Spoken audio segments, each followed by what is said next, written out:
03번 시장 조사 방법과 자료 수집 기법에 대해서 같이 공부해 보도록 하겠습니다. 시장 조사에 대한 정의부터 보도록 할게요.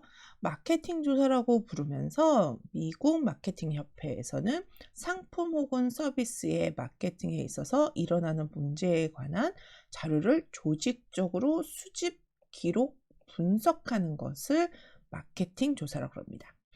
고객의 필요나 욕구를 확인하는데 필요한 정보를 얻어 상품의 이용 가능성을 계획하고 상품의 소유권 이전에 필요한 지식을 얻고 전체 마케팅 활동을 촉진시키기 위한 물적 유통을 준비할 때 필요한 정보를 목적으로 합니다. 시장조사 방법 보도록 할게요. 우리 시험에서는 보통 방법이나 소비자 생활 유형하고 연결해서 좀 많이 보거든요. 자, 시장 조사에는 상품 조사가 있고 소비자 조사 있고 광고 조사, 수요 조사 등이 있으며 제품 관련 시장 조사에는 제품의 서비스 방법, 시장 환경 조사, 판매 정책 조사 등이 있습니다. 조사 접근 방법 보도록 할게요. 자, 조사하는 방법이 여러 가지가 있는데 우선은 조사 접근 방법에서 관찰법, 실험법, 설문조사, 표적 집단 조사 이렇게 네 가지를 크게 들 수가 있습니다. 관찰법은 현장에서 소비자의 행동과 반응을 직접 관찰하는 방법이에요. 관찰자의 편견, 공간, 시간적인 제약을 좀 받아서 좀 일반적으로 사용하기 좀 어렵고요. 실험법은 직접적인 실험을 통해서 조사하는 방법이고 특정한 효과를 얻거나 비교를 통한 정확한 정보를 얻고자 할 때 사용하는 방법입니다. 여러분들이 가장 흔하게 많이 보는 방법이 설문조사 방법이죠. ARS라든지 전화, 우편 등을 통하여 응답자가 설문 내용에 답을 기입하는 방법이에요. 구체적인 수치를 얻고자 할 때 사용하는 방법이고요. 가장 정량조사로 많이 활용하는 방법이죠. 표적 집단 조사는 목표가 되는 즉 타깃층의 집단에게 조사하는 방법이에요. 신제품 출시 전에 방향성을 수립하기 위한 조사 방법이고요. 설문조사는 조금 더 범위가 넓고 정확한 답변을 얻기가 조금 어렵다면 오히려 요즘에는 표적 집단 조사, 그러니까 포커스 조사 해가지고 FGI 이런 얘기도 되게 많이 들어보셨을 거예요. FGI, 포커스 그룹 인터뷰 해가지고 우리가 아까 10대에서도 15세부터 18세까지를 대상으로 무슨 상품을 개발한다. 이랬을 때 설문조사를 통해서 하면 이 설문이 정확하게 15세, 18세를 대상으로 할 수도 있지만 ARS 이런 걸로 하면은 응답률도 되게 떨어지고 정확도나 이런 것도 좀 낮아지는 편이에요. 그래서 15세부터 18세 학생들을 모아놓고 10명 정도를 모아놓고 그 학생들을 대상으로 해서 인터뷰를 통하는 게 이 학생들이 원하는 아까 얘기했던 니즈를 빨리 파악하기 더 좋다는 거죠. 그래서 요즘에는 표적 집단 조사를 좀 많이 하는 편입니다. 실사조사의 방법, 개인면접법, 전화면접법, 우편조사법, 관찰조사법, 그룹 인터뷰. 이게 그룹 인터뷰죠. 자, 이거 있는데 실사조사법은 요즘에 개인이나 전화나 우편 이런 것보다는 요즘에 인터넷을 통해서 여러분들 설문조사 형식 많이 보셨을 거예요. 구글이라든지 다양한 포털 사이트나 설문조사 전문으로 하는 그런 사이트 통해서 조사를 많이 하고 있습니다. 그런 IT 기반을 통한 조사라든지 아니면 그룹을 통한 조사법 이런 것들이 가장 일반적이고요. 조금 더 원론적인 조사 방법 하면은 개인, 전화, 우편, 관찰 이런 것들이 있다. 그래서 용어들도 같이 기억해 주시면 좋겠습니다. 네 번째, 소비자 생활 유형, 라이프 스타일이에요. 라이프 스타일. 자, 라이프 스타일에 대한 부분. 소비자 행동에 미치는 영향을 조사하는 건데 문화적, 사회적, 개인적, 심리적 요인에 대해서 특히 외적 요인과 내적 요인, 심리적 요인 이런 것들을 우리가 조사를 해보고 분석되어 있는 데이터를 가지고서 우리가 디자인 마케팅에 응용을 하게 되는 겁니다. 자, 문화적 요인 한번 보면 소속된 문화나 사회 계급의 영향을 받는 거고 문화는 지식, 믿음, 예술, 도덕, 가치관, 법, 능력, 태도, 관습, 버릇 이런 거의 총체다. 사회계층은 소비자의 지각, 가치관, 구매 활동 등에 영향을 미치는 요소로 교육, 직업, 소득, 기술, 노력 등에 의해서 상중하로 구분된다. 그래서 교육 수준이나 직업이나 소득 이런 것들에 따라서 문화적 요인이 좀 변화가 많이 되는 편이에요.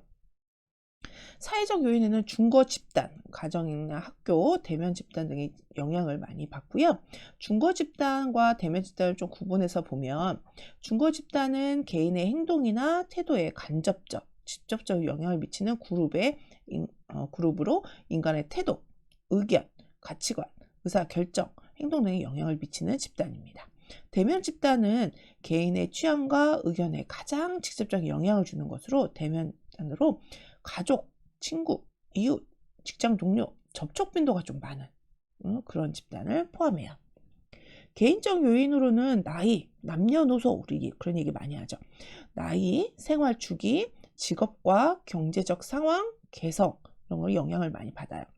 개인의 나이와 가족의 생활 주기 등 구매 동기에 영향을 미치며 직업은 교육 및 소득과 더불어 소비자가 속하는 사회 계층을 결정짓는 중요한 요소로 작용합니다.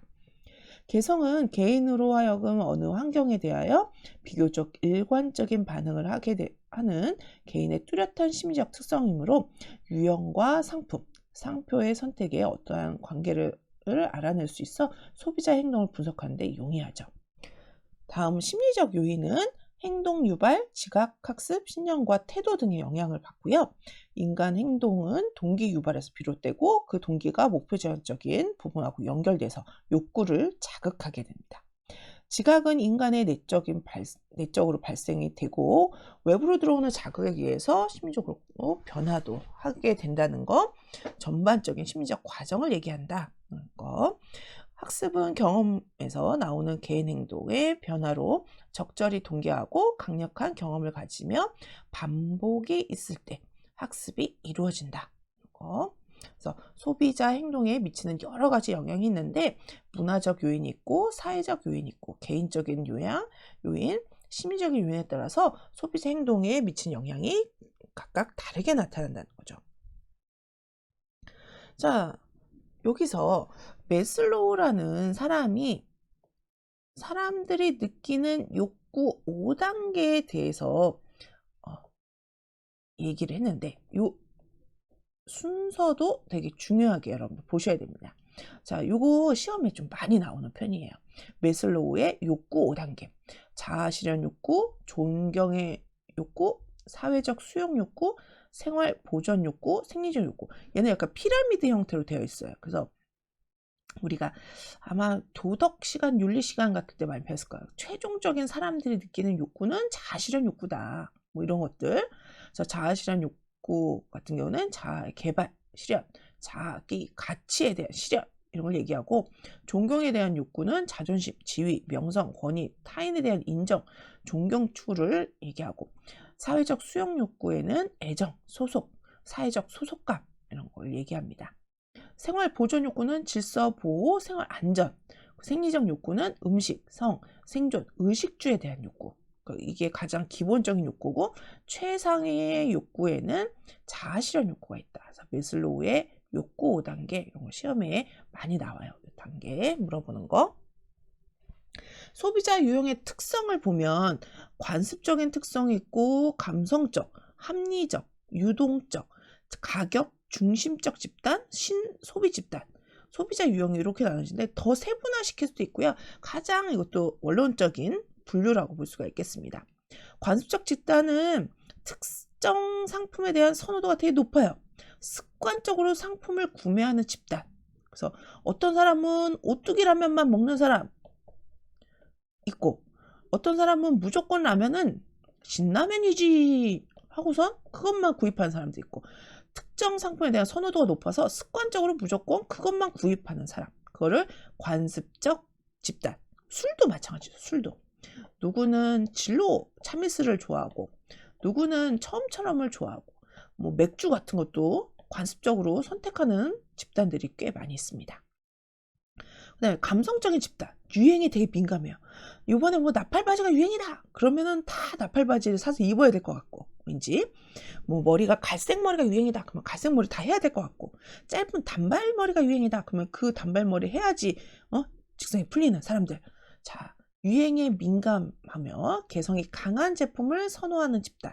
트렌드에서도 이렇게 반짝하는 트렌드들, 그런 거를 잘 따라가는 집단을 보통 우리가 감성적 집단이라고 부릅니다. 자, 합리적인 집단은 구매 동기가 합리적이고 구매 소구가 민감한 집단.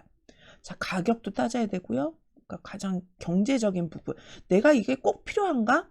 가성비 이런 것들을 따져서, 또는 가심비를 따져서, 그래서 합리적으로 내가 이거를 사야 되는지에 대한 합리적인 구매 소구가 먼저 성립이 돼야지 소비를 한다는 거예요. 유동적 집단은 충동 구매가 강한 집단.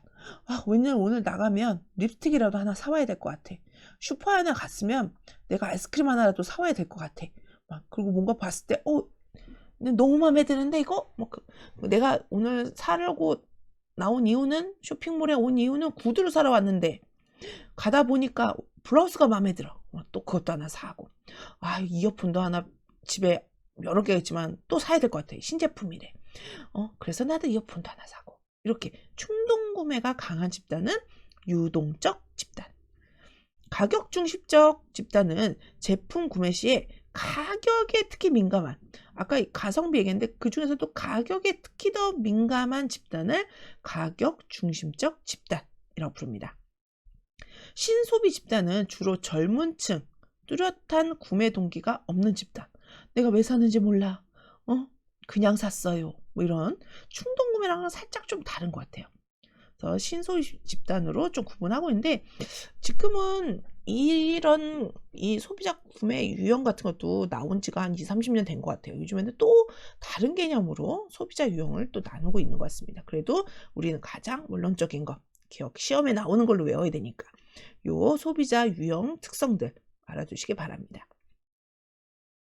자, 소비자의 상품 평가 기준은 기능적으로 판단하는 사람도 있고, 감각적으로 보는 사람, 사회적, 심리적 기준, 경제적 기준, 건강, 위생적 기준으로 나눈 사람 있죠.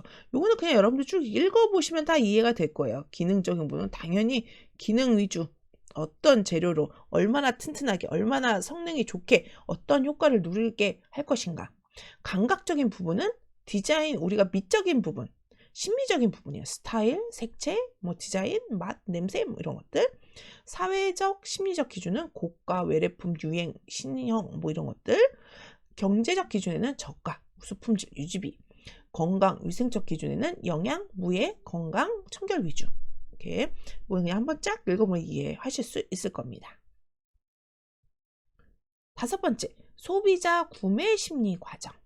소비자가 제품을 구입할 때 심리적인 과정을 거치는데, 이거를 미국의 알올이라는 사람이 제창한 거예요. 그래서 이것도 시험에 좀 많이 나오는 편이고요. 요 아이드마 법칙이라고 부르는 아이드마 법칙, 앞자만 따서 아이드마 법칙이라는 용어도 알아두시고, 요 용어 안에 각각 뭘 뜻하고 있는지도 알고 계셔야 됩니다. 그래서 요건 순서예요. 순서. 먼저 주의를 끌어야 되고, 주의를 끌었으면 흥미를 느끼게 해야 되고, 사고자 하는 욕구가 생기겠죠. 그 상품을 기억하고 그거를 구매하는 행동이 이루어지게. 그래서 주의, 흥미, 욕구, 기억, 행동.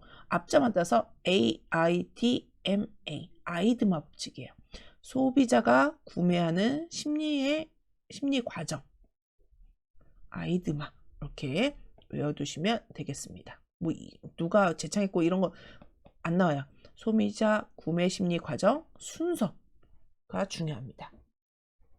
자, 6번째, 소비자 생활 유형 측정이라 해서 라이프 스타일을 측정하는 방법을 AIO 법과 VALS 법으로 나눈다.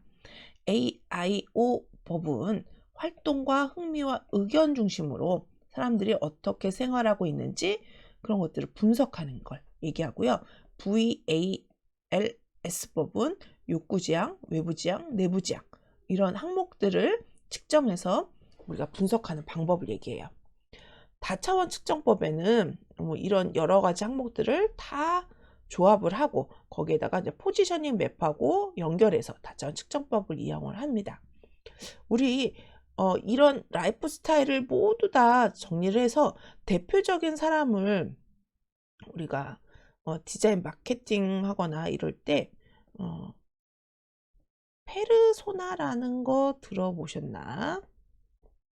페르소나 또는 퍼소나라고 쓰는 경우도 있어요. 자, 페르소나 하면은 보통 영화에 관심 있는 분들 많이 들어보셨을 거예요. 어느 감독이 어느 배우를 되게 자주 쓴다. 봉준호 감독이 송강호를 되게 배우로 많이 쓴다. 그래서 봉준호 감독의 페르소나는 송강호다. 이런 얘기 많이 하는데요. 우리 디자인에서는 이런 라이프 스타일을 대표할 수 있는 인물을, 가상의 인물을 하나 선정하는 거예요. 가상인물을. 그래서 어떤 인물을 하나 딱 놓고 내가 디자인 컨셉을 잡은 20대의 여성의 대학생이고 한 달에 용돈은 30만 원이고 이 학생은 뭐 핸드폰으로 뭔가 구매를 많이 하고 또 뭐가 있을까요? 뭐 패션에 관심이 많고 친구들과 어울리는 걸 좋아하고 이런 내용들을 쭉 가상으로 정하는 거야. 그러면 요것만 딱 보더라도 우리가 이 제품이나 이 광고나 이런 디자인의 기준이 되는 소비자를 쉽게 파악할 수 있게. 대표적인 사람. 일일이 막 이 사람은 무슨 집단이고 뭐 이런 거 필요 없이 페르소나 하나만 딱 설정해 놔도 대충 지금 이 제품의 타겟이 어떻게 이루어졌구나. 어떤 라이프 스타일에 있는 사람들한테 이거를 판매할 목적을 갖고 있구나. 목적성이 드러나게 되죠. 그래서 요 용어들도 좀 알고 계시면 나중에 디자인하실 때 유용하게 쓰일 겁니다. 자, 5번째. 친환경 디자인과 마케팅. 자, 요즘에는 친환경이 그냥 컨셉보다는 그냥 밑에 바탕으로 깔려져 있어야 되는 컨셉이에요. 그래서 에코 디자인이라는 말이랑 같이 쓰인다죠. 또는 그린 디자인이라는 말이랑도 같이 혼용해서 쓰고 에코 디자인, 친환경 디자인, 그린 마케팅 어떻게 보면은 다 같은 맥락이에요. 지금 책에서는 좀 구분해 놨는데 이게 같은 맥락이라고 보시면 되겠습니다. 자, 에코 디자인은 그림 디자인과 환경 디자인 등으로 사용 가능하며 사용이 끝난 것에 대해서 분해, 재이용, 폐기 이런 것들 쉽게 할 수 있도록 그렇게 설계하고 생산하고 사용 시 에너지가 적은 요즘에는 에너지 소비가 적은 디자인 그래서 탄소 배출이 적은 디자인 이런 얘기 많이 들어보실 거예요. 탄소 제로 뭐 이런 것들. 즉 제품의 전 과정에서 생길 수 있는 환경 피해를 최대한 줄이면서 제품 기능과 품질 경쟁력을 높이는 환경 친화 디자인을 얘기합니다. 단순히 만들었을 때 재료만 보는 게 아니라 재료만 따지는 게 아니라 제작 과정에서 쓰이는 에너지라든지 발생되는 뭐 불필요한 아까 뭐 탄소 뭐 이런 것들이까지도 우리가 감안해서 디자인을 해야 되는 거예요. 디자인 단계에서부터 환경에 미치는 악영향을 줄이는 것이 에코 디자인의 요점이다. 디자인 단계에서부터 환경에 악영향을 미치는 거를 잘 생각해서 그걸 어떻게 하면 줄일 것인가. 그게 에코 디자인의 요점이라는 거예요. 그래서 환경을 생각하며 기능성, 경제성, 우리 신미성, 아름다움이죠. 건강, 안정성을 고려해서 에코 디자인이 이 시대의 트렌드가 되었다. 친환경 디자인. 친환경 디자인은 소비자들이 자연스럽게 친환경 생활 실천에 합류할 수 있도록 이끌어주는 효과적인 수단이다. 친환경 소비를 하도록 하려면 환경 보존이라는 공익적인 명분 외에 제품의 기능, 디자인, 가격 등 마케팅 요소가 더해져야 된다. 친환경 디자인 제품이 소비자들로부터 사랑받기 위해서는 고객의 니즈를 충족해야 된다. 어떤 걸 고객이 원하는지 마케팅의 기본 원칙이 충실히 지켜져야 된다는 거죠. 고객의 니즈를 충족하면서 친환경을 이끌어줘야 돼요. 그린 마케팅. 그린 마케팅이랑 환경 보존에 기여하고 생활의 질을 개선하는 것을 우리 그린 마케팅이라고 부르고요. 경제개발과 산업화 과정에서 날로 악화되고 있는 자연환경을 보존, 인간 삶의 질을 통해서 회사의 존속, 성장을 꾀하려는 하나의 마케팅 전략적 개념입니다. 사회의 장기적 복리를 중시하는 사회적 마케팅 컨셉을 실현하기 위해 하나의 방안이기도 하고요. 환경오염으로 인한 생태계의 위협에 대한 마케터의 적극적 대응책이기도 합니다. 그린 마케팅은 환경 문제를 능동적으로 대응해 기업의 사회적 기여를 높이고 매출 신장의 기회를 마련한다는 점에서 환경 문제에 대한 창조적 대응세입니다. 그래서 기업 측면에서는 내가 환경 문제를 고려해서 뭔가 디자인을 했고, 소비자는 이 환경 문제를 고려한 제품을 사면서 왠지 내가 착한 소비자, 그린 소비자가 된다는 그런 윤리적인 만족감도 줄 수 있겠죠. 그래서 그린 마케팅에 대해서 좀 정리를 해놨습니다. 기업 활동, 기능, 목적에서 환경적인 가치를 생각하는 것, 인간과 자연의 상호 의존성에 초점을 맞춘다든지, 공해 물질 배출량을 적게, 폐기물을 재활용할 수 있게, 하나뿐인 지구의 환경을 우선으로 하는 환경주의 바탕을 둔 마케팅. 옛날에는 그린 마케팅에서 로아스 뭐 이런 것도 시험에 막 나왔는데요. 요즘에는 그런 거는 잘 등장하지 않습니다. 기본적인 에코 디자인, 친환경 디자인, 그린 마케팅 뭐 이런 용어들 잘 보시고, 그냥 상식적으로 우리 주변에 요즘에 많이 이루어지고 있는 것들이니까 옳다고 생각하는 것에 여러분들이 정답을 풀어주시면 되겠습니다.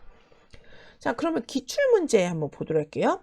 이번 기출문제는 3번, 4번, 그리고 뒷페이지에 서 9번, 10번 문제 풀어보도록 할게요. 자, 우선은 3번. 다음 중 마케팅 믹스에 속하지 않는 것은, 마케팅 믹스 하면 떠오르는 거 4P 들을 수 있죠. 제품, 가격, 유통, 촉진. PPPP. 자, 그러면 제품 있고요. 가격 있고요. 촉진. 없는 거? 매장. 플레이스라고 생각하면 안 돼요. 유통이에요. 사람들 플레이스니까 매장인가 보다 이렇게 찍으시는 분들 계세요. 땡! 자, 4번 문제. 다음 중 제품 수명 주기의 순서가 바르게 나열된 것은? 자, 이거 순서 알아들었죠? 제품 수명 주기를 순서대로, 뭔가 순서가 나오면 시험 문제 아주 잘 등장을 합니다. 자, 시험에서 많이 등장하는 이 순서 나열하기, 우리 역사 시험에서도 맨날 순서 나오죠. 우리 디자인에서도 순서 많이 나와요. 자, 도입, 성숙, 성장, 쇠퇴. 도입, 성장, 성숙, 성장, 성숙, 성장, 쇠퇴. 잠깐만요. 좀 이상한데.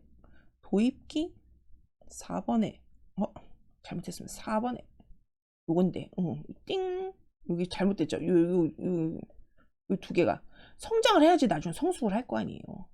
도입기부터 시작해서 성장을 하고 성숙해졌어. 이제는 쇠퇴. 이렇게 넘어갈 수 있게 도입, 성장, 성숙, 쇠퇴 이렇게 주시면 되겠습니다. 자, 9번, 10번 또 풀어볼게요. 메슬로우의 욕구 5단계 중요하다 그랬죠. 욕구 5단계. 이것도 5단계 순서란 말이에요. 순서. 순서 나오는 거. 우리 제일 위에는 뭐였어요? 자아실현이에요. 자아실현이 제일 마지막이다. 자, 9번에 3번. 우선은 생리적 욕구가 제일 밑에고 끝은 자아실현 욕구예요. 그래서 딱 봤더니 생리적 욕구 얘랑 두 개네요. 끝에 자아실현 욕구. 아이고, 이런 문제. 나 2개만 외웠는데 중간을 모르겠는데 어떡하지? 뭐 이럴 수도 있겠죠. 그 다음에 안전에 대한 거, 그러니까 위생 뭐 이런 것들 생각해야 돼요. 그 다음에 사회적 욕구, 자아 욕구, 자기 실현 욕구 이렇게 보시면 되겠습니다. 자, 10번. 소비자가 물품을 구입하기까지 다양한 심리적 변화를 거치는데 그를 구매 심리 과정이라고 부릅니다. 구매 심리 과정으로 올바르게 표현한 것은 이거 뭐라고요? 아이드마 법칙. AIDMA로 시작하는 아이드마 법칙. 우선은 뭐 해야 돼요?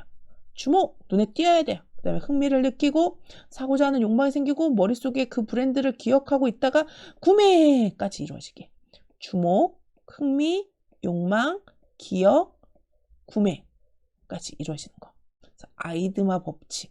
요 용어와 함께 요 순서 중요합니다. 요 순서 꼭 기억해 주세요. 오히려 매슬로우보다는 요 아이드마 법칙이 좀 더 시험 문제에 많이 나오는 편이에요. 그래서 아이드마 법칙까지 여러분들 풀어보시고요. 나중에 이제 기출문제, 예상 문제에서도 이런 비슷한 문제도 있으니까 꼭 기억해서 다 만점 맞을 수 있게 공부하시기 바랍니다.